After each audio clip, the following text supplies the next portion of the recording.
Hello friends, and welcome to tonight's edition of Bedtime Story for Grown-Ups.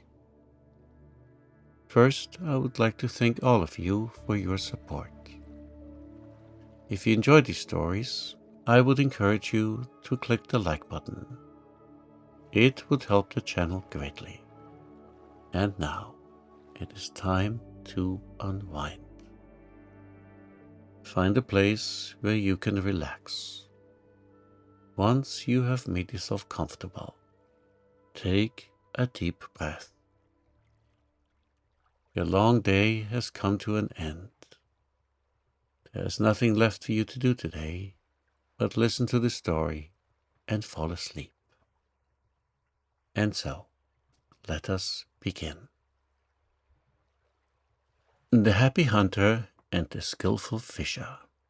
Long, long ago, Japan was governed by Horodemi, the fourth Mikoto, in descent from the illustrious Amaterasu, the sun goddess.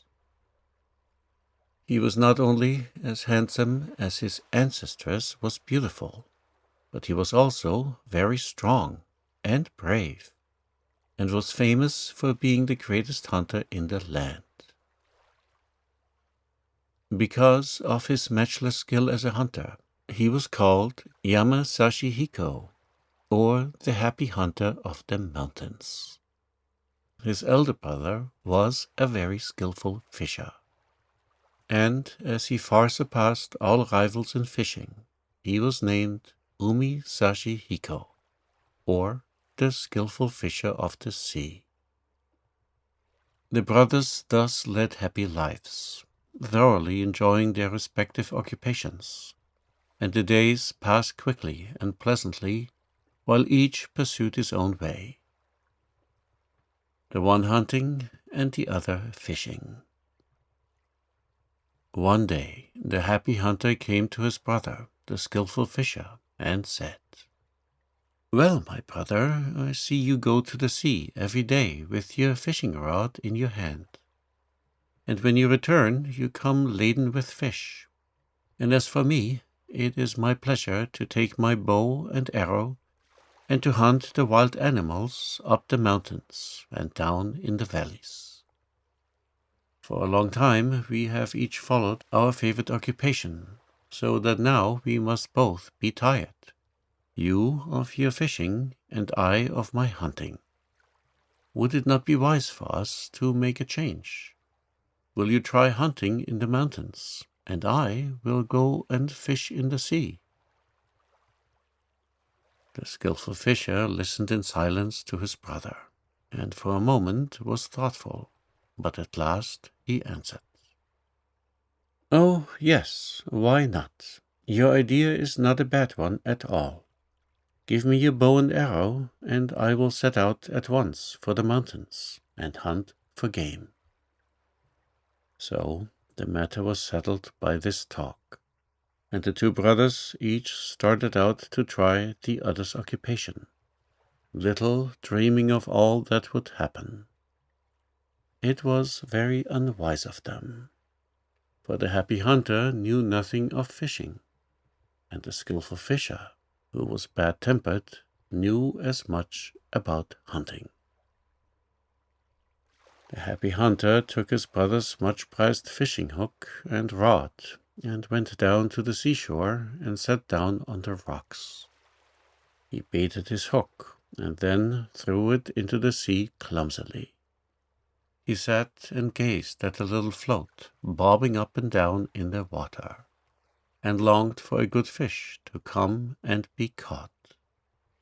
Every time the buoy moved a little, he pulled up his rod, but there was never a fish at the end of it, only the hook and the bait. If he had known how to fish properly, he would have been able to catch plenty of fish. But although he was the greatest hunter in the land, he could not help being the most bungling fisher. The whole day passed in this way, while he sat on the rocks, holding the fishing rod and waiting in vain for his luck to turn. At last the day began to darken, and the evening came. Still he had caught not a single fish. Drawing up his line for the last time before going home, he found that he had lost his hook without even knowing when he had dropped it. He now began to feel extremely anxious, for he knew that his brother would be angry at his having lost his hook, for, it being his only one, he valued it above all other things. The happy hunter now set to work to look among the rocks and on the sand for the lost hook. And while he was searching to and fro, his brother, the skillful fisher, arrived at the scene. He had failed to find any game while hunting that day, and was not only in a bad temper, but looked fearfully cross. When he saw the happy hunter searching about on the shore, he knew that something must have gone wrong, so he said at once, "What are you doing, my brother?" The happy hunter went forward timidly, for he feared his brother's anger, and said, "Oh, my brother, I have indeed done badly." "What is the matter? What have you done?" asked the elder brother impatiently. "I have lost your precious fishing hook." While he was still speaking, his brother stopped him and cried out fiercely, "Lost my hook! It is just what I expected. For this reason, when you first proposed your plan of changing over our occupations, I was really against it. But you seemed to wish it so much that I gave in and allowed you to do as you wished. The mistake of our trying unfamiliar tasks is soon seen. And you have done badly. I will not return you your bow and arrow till you have found my hook. Look to it that you find it and return it to me quickly." The happy hunter felt that he was to blame for all that had come to pass, and bore his brother's scornful scolding with humility and patience. He hunted everywhere for the hook most diligently, but it was nowhere to be found. He was at last obliged to give up all hope of finding it. He then went home, and in desperation broke his beloved sword into pieces and made 500 hooks out of it. He took these to his angry brother and offered them to him, asking his forgiveness, and begging him to accept them in the place of the one he had lost for him. It was useless. His brother would not listen to him, much less grant his request. The happy hunter then made another 500 hooks, and again took them to his brother, beseeching him to pardon him. "Though you make 1,000,000 hooks," said the skillful fisher, shaking his head, "they are of no use to me. I cannot forgive you unless you bring me back my own hook." Nothing would appease the anger of the skillful fisher, for he had a bad disposition, and had always hated his brother because of his virtues. And now, with the excuse of the lost fishing hook, he planned to kill him, and to usurp his place as ruler of Japan. The happy hunter knew all this full well. But he could say nothing, for being the younger, he owed his elder brother obedience. So he returned to the seashore and once more began to look for the missing hook. He was much cast down, for he had lost all hope of ever finding his brother's hook now. While he stood on the beach, lost in perplexity and wondering what he had best do next, an old man suddenly appeared, carrying a stick in his hand. The happy hunter afterwards remembered that he did not see from whence the old man came, neither did he know how he was there. He happened to look up and saw the old man coming towards him. "You are Hohodemi, the Augustness, sometimes called the happy hunter, are you not?" asked the old man. "What are you doing alone in such a place?" Yes, I am he, answered the unhappy young man. Unfortunately, while fishing, I lost my brother's precious fishing hook. I've hunted this shore all over, but alas, I cannot find it, and I am very troubled, for my brother won't forgive me till I restore it to him. But who are you? My name is Shibo Sushino Okina, and I live near by this shore. I am sorry to hear what misfortune has befallen you. You must indeed be anxious. But if I tell you what I think, the hook is nowhere here. It is either at the bottom of the sea, or in the body of some fish, who has swallowed it. And for this reason, though you spend your whole life in looking for it here, you will never find it. Then what can I do? Asked the distressed man. You had better go down to Ringu and tell Rinjin, the Dragon King of the Sea, what your trouble is, and ask him to find a hook for you. I think that would be the best way. Your idea is a splendid one, said the happy hunter, but I fear I cannot get to the Sea King's realm, for I have always heard that it is situated at the bottom of the sea. Oh, there will be no difficulty about your getting there, said the old man. I can soon make something for you to ride on through the sea. Thank you, said the happy hunter. I shall be very grateful to you if you will be so kind. The old man at once set to work, and soon made a basket and offered it to the happy hunter. He received it with joy, and taking it to the water, mounted it, and prepared to start. He bade good-bye to the kind old man who had helped him so much, and told him that he would certainly reward him as soon as he found his hook and could return to Japan, without fear of his brother's anger. The old man pointed out the direction he must take, and told him how to reach the realm of Ringu, and watched him ride out to sea on the basket, which resembled a small boat. The happy hunter made all the haste he could, riding on the basket which had been given him by his friend. His queer boat seemed to go through the water of its own accord, and the distance was much shorter than he had expected, for in a few hours he had caught sight of the gate and the roof of the Sea King's palace. And what a large palace it was, with its numberless sloping roofs and gables, its huge gateways and its grey stone walls. He soon landed, and leaving his basket on the beach, he walked up to the large gateway. The pillars of the gate were made of beautiful red coral, and the gate itself was adorned with glittering gems of all kinds. Large katsura trees overshadowed it. Our hero had often heard of the wonders of the Sea King's palace beneath the sea, but all the stories he had ever heard fell short of the reality which he now saw for the first time.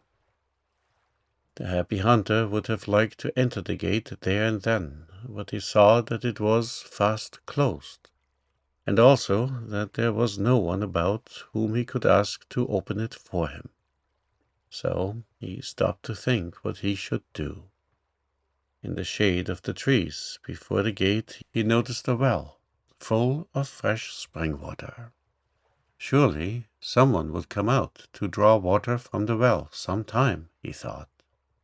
Then he climbed into the tree overhanging the well, and seated himself to rest on one of the branches, and waited for what might happen. Before long he saw the huge gate swing open, and two beautiful women came out. Now, the Mikoto had always heard that Ringu was the realm of the Dragon King under the sea, and had naturally supposed that the place was inhabited by dragons and similar terrible creatures, so that when he saw these two lovely princesses, whose beauty would be rare, even in the world from which he had just come. He was exceedingly surprised and wondered what it could mean. He said not a word, however, but silently gazed at them through the foliage of the trees, waiting to see what they would do. He saw that in their hands they carried golden buckets. Slowly and gracefully, in their trailing garments, they approached the well, standing in the shade of the katsura trees, and were about to draw water, all unknowing of the stranger who was watching them. For the happy hunter was quite hidden among the branches of the tree where he had posted himself. As the two ladies leaned over the side of the well to let down their golden buckets, which they did every day in the year, they saw reflected in the deep still water the face of a handsome youth gazing at them from amidst the branches of the tree in whose shade they stood. Never before had they seen the face of mortal man. They were frightened and drew back quickly with their golden buckets in their hands.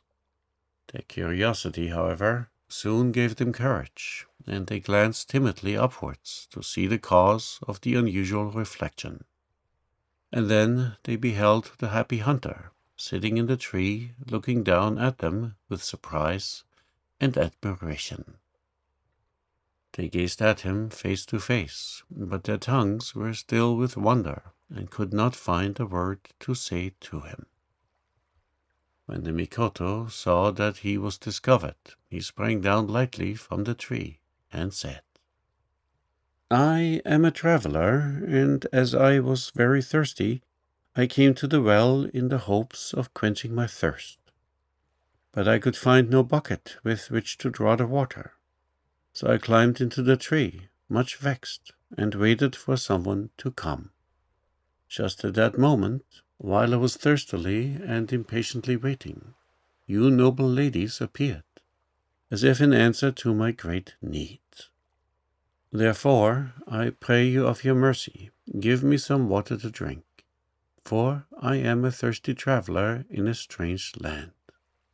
His dignity and graciousness overruled their timidity, and bowing in silence, they both once more approached the well, and letting down their golden buckets, drew up some water and poured it into a jeweled cup and offered it to the stranger. He received it from them with both hands, raising it to the height of his forehead, in token of high respect and pleasure, and then drank the water quickly, for his thirst was great. When he had finished his long draught, he set the cup down on the edge of the well, and drawing his short sword, he cut off one of the strange curved jewels, a necklace of which hung round his neck and fell over his breast. He placed the jewel in the cup and returned it to them, and said, bowing deeply, "This is a token of my thanks." The two ladies took the cup, and looking into it to see what he had put inside, for they did not yet know what it was, they gave a start of surprise, for there lay a beautiful gem at the bottom of the cup. "No ordinary mortal would give away a jewel so freely. Will you not honor us by telling us who you are?" said the elder damsel. "Certainly," said the happy hunter.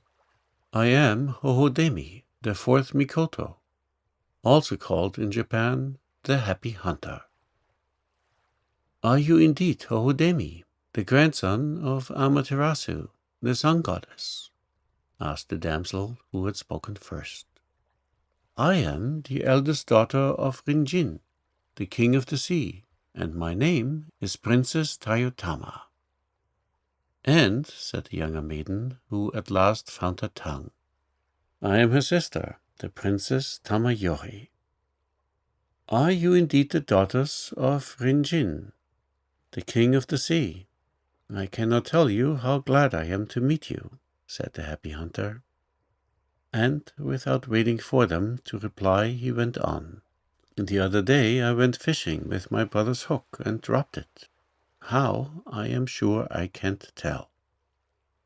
As my brother prizes his fishing hook above all his other possessions, this is the greatest calamity that could have befallen me. Unless I find it again, I can never hope to win my brother's forgiveness, for he is very angry at what I have done. I have searched for it many, many times, but I cannot find it, therefore I am much troubled. While I was hunting for the hook in great distress, I met a wise old man, and he told me that the best thing I could do was to come to Ringu and to Rinjin, the Dragon King of the Sea, and ask him to help me. This kind old man also showed me how to come. Now you know how it is I am here, and why. I want to ask Rinjin if he knows where the lost hook is. Will you be so kind as to take me to your father? And do you think he will see me? Asked the happy hunter anxiously. Princess Tayotama listened to this long story, and then said, "Not only is it easy for you to see my father, but he will be much pleased to meet you. I am sure he will say that good fortune has befallen him, that so great and noble a man as you, the grandson of Amaterasu, should come down to the bottom of the sea." And then, turning to her younger sister, she said, "Do you not think so, Tamayori?" "Yes, indeed," answered the Princess Tamayori in her sweet voice. "As you say, we can know no greater honor than to welcome the Mikoto to our house." "Then I ask you to be so kind as to lead the way," said the happy hunter. "Condescend to enter, Mikoto," said both the sisters, and bowing low, they led him through the gate.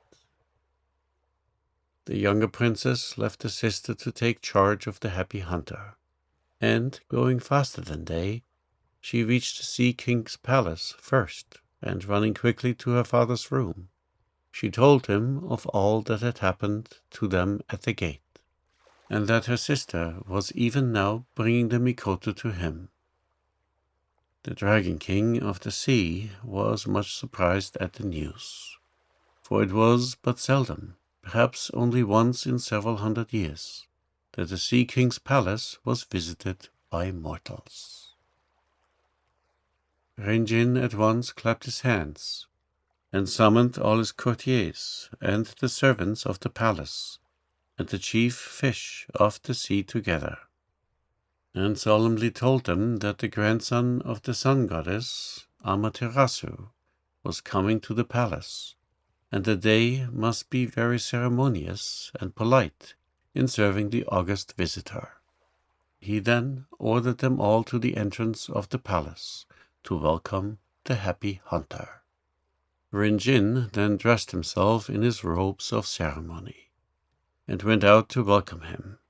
In a few moments, the Princess Tayutama and the happy hunter reached the entrance, and the Sea King and his wife bowed to the ground and thanked him for the honor he did them in coming to see them. The Sea King then led the happy hunter to the guest room, and placing him in the uppermost seat, he bowed respectfully before him and said, "I am Rinjin, the Dragon King of the Sea, and this is my wife. Condescend to remember us forever." "Are you indeed Rinjin, the King of the Sea, of whom I have so often heard?" answered the happy hunter, saluting his host most ceremoniously. "I must apologize for all the trouble I am giving you by my unexpected visit." And he bowed again and thanked the Sea King.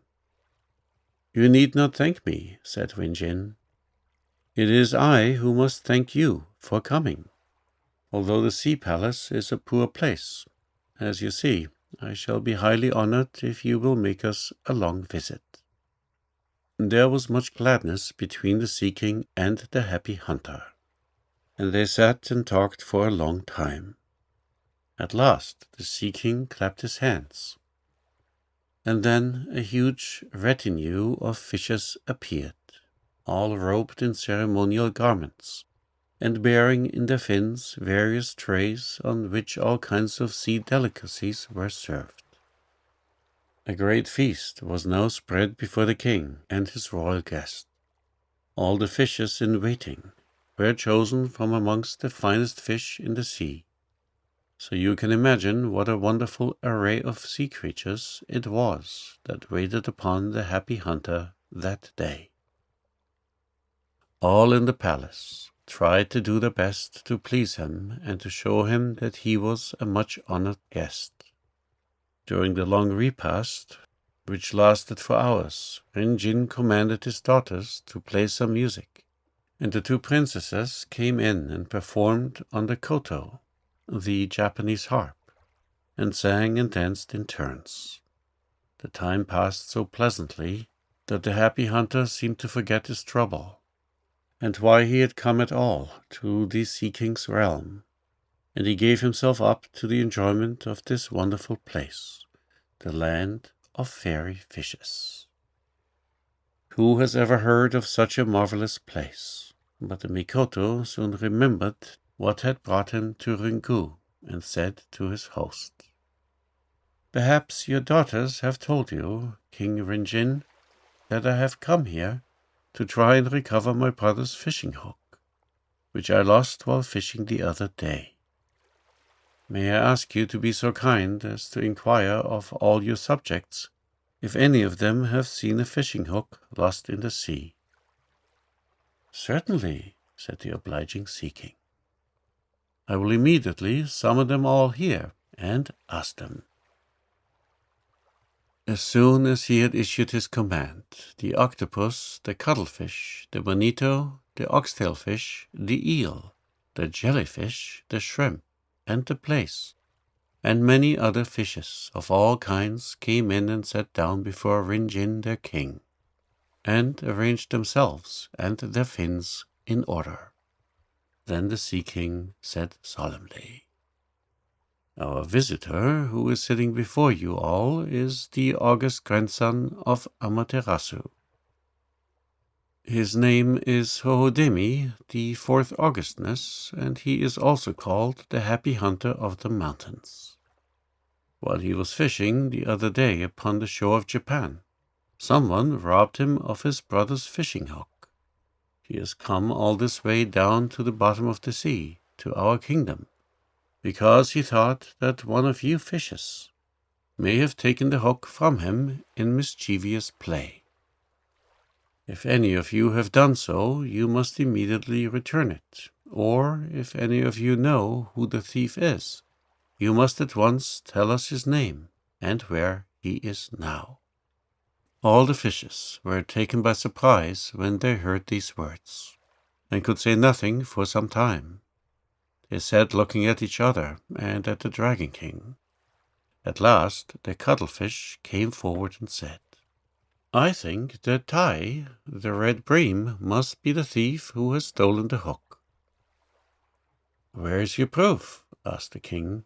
"Since yesterday evening the Tai has not been able to eat anything, and he seems to be suffering from a bad throat. For this reason I think the hook may be in his throat. You had better send for him at once." All the fish agreed to this, and said, "It is certainly strange that the Tai is the only fish who has not obeyed your summons. Will you send for him and inquire into the matter? Then our innocence will be proved." "Yes," said the Sea King, "it is strange that the Tai has not come, for he ought to be the first to be here. Send for him at once." Without waiting for the king's order, the cuttlefish had already started for the Tai's dwelling, and he now returned, bringing the Tai with him. He led him before the king. Tai sat there, looking frightened and ill. He certainly was in pain, for his usually red face was pale, and his eyes were nearly closed and looked but half their usual size. "Answer, O Tai," cried the Sea King. Why did you not come in answer to my summons today?" "I have been ill since yesterday," answered the tie. "That is why I could not come." "Don't say another word," cried out Rinjin angrily. "Your illness is the punishment of the gods for stealing the Mikoto's hook." "It is only too true," said the tie. "The hook is still in my throat, and all my efforts to get it out have been useless. I can't eat, and I can scarcely breathe, and each moment I feel that it will choke me, and sometimes it gives me great pain. I had no intention of stealing the Mikoto's hook. I heedlessly snapped at the bait, which I saw in the water, and the hook came off and stuck in my throat, so I hope you will pardon me." And the cuttlefish now came forward and said to the king, "What I said was right. You see, the hook still sticks in the tie's throat. I hope to be able to pull it out in the presence of the Mikoto, and then we can return it to him safely." "Oh, please make haste and pull it out," cried the tie, pitifully, for he felt the pains in his throat coming on again. "I do so want to return the hook to the Mikoto." "All right, Tai-san," said his friend the cuttlefish, and then opening the tie's mouth as wide as he could, and putting one of his feelers down the tie's throat, he quickly and easily drew the hook out of the sufferer's large mouth. He then washed it and brought it to the king. Rinjin took the hook from his subject, and then respectfully returned it to the happy hunter, who was overjoyed at getting back his hook. He thanked Rinjin many times, his face beaming with gratitude, and said that he owed the happy ending of his quest to the Sea King's wise authority and kindness. Rinjin now desired to punish the tie, but the happy hunter begged him not to do so. Since his lost hook was thus happily recovered, he did not wish to make more trouble for the poor tie. It was indeed the tie who had taken the hook, but he had already suffered enough for his fault, if fault it could be called. What had been done was done in heedlessness, and not by intention. The happy hunter said he blamed himself. If he had understood how to fish properly, he would never have lost his hook, and therefore all this trouble had been caused in the first place by his trying to do something which he did not know how to do. So he begged the Sea King to forgive his subject. Who could resist the pleading of so wise and compassionate a judge? Rinjin forgave his subject at once at the request of his august guest.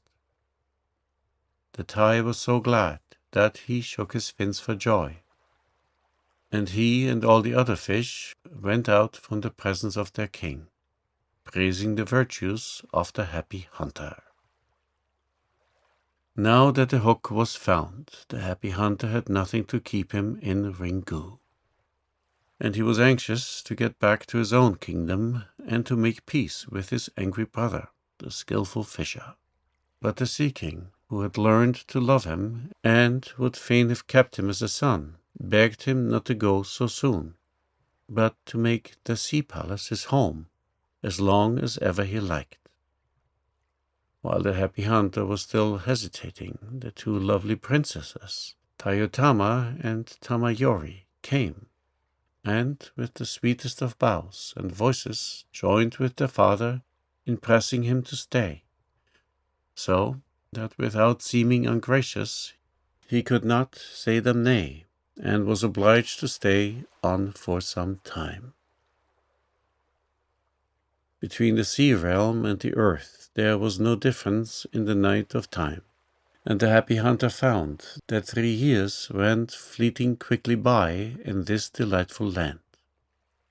The years pass swiftly when anyone is truly happy, but though the wonders of that enchanted land seemed to be new every day, and though the Sea King's kindness seemed rather to increase than to grow less with time, the happy hunter grew more and more homesick as the days passed, and he could not repress a great anxiety to know what had happened to his home and his country and his brother while he had been away.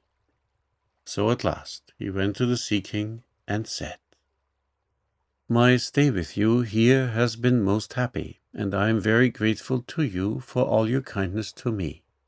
But I govern Japan, and, delightful as this place is, I cannot absent myself forever from my country. I must also return the fish hook to my brother, and ask his forgiveness for having deprived him of it for so long. I am indeed very sorry to part from you, but this time it cannot be helped.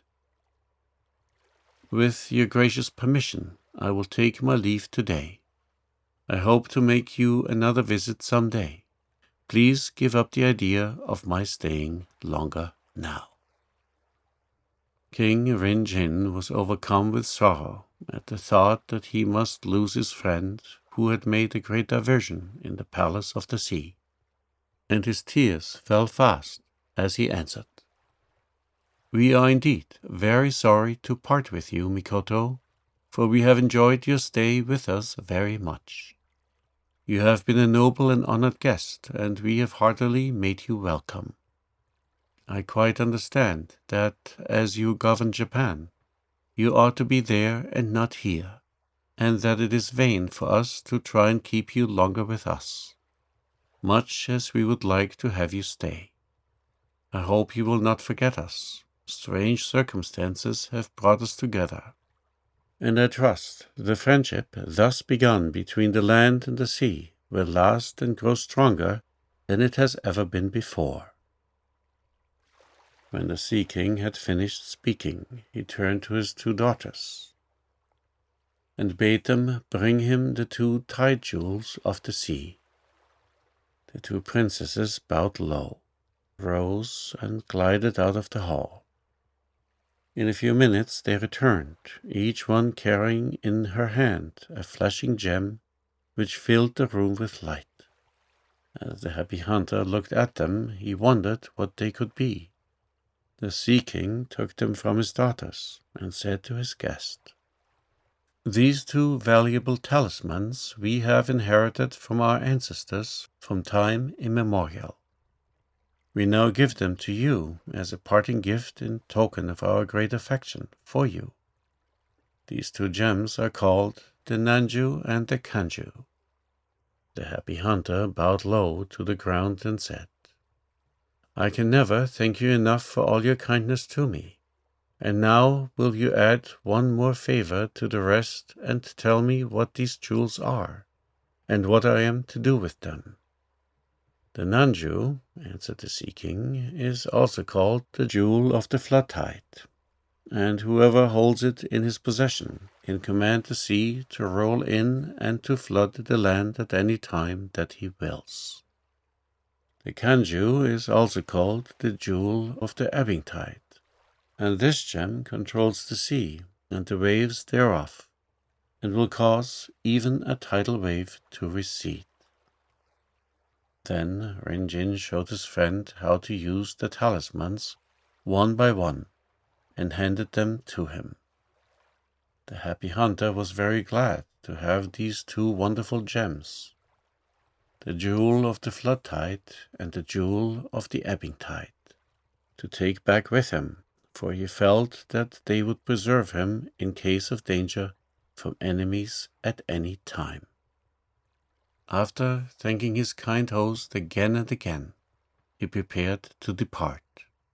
The Sea King and the two princesses, Tayutama and Tamayori, and all the inmates of the palace came out to say goodbye, and before the sound of the last farewell had died away, the happy hunter passed out from under the gateway, past the well of happy memory, standing in the shade of the great katsura trees, on his way to the beach. Here he found, instead of the queer basket on which he had come to the realm of Ringu, a large crocodile waiting for him. Never had he seen such a huge creature. It measured 8 fathoms in length, from the tip of its tail to the end of its long mouth. The Sea King had ordered the monster to carry the happy hunter back to Japan. Like the wonderful basket which Shinozushino Okina had made. It could travel faster than any steamboat, and in this strange way, riding on the back of a crocodile, the happy hunter returned to his own land. As soon as the crocodile landed him, the happy hunter hastened to tell the skillful fisher of his safe return. He then gave him back the fishing hook, which had been found in the mouth of the Tai, and which had been the cause of so much trouble between them.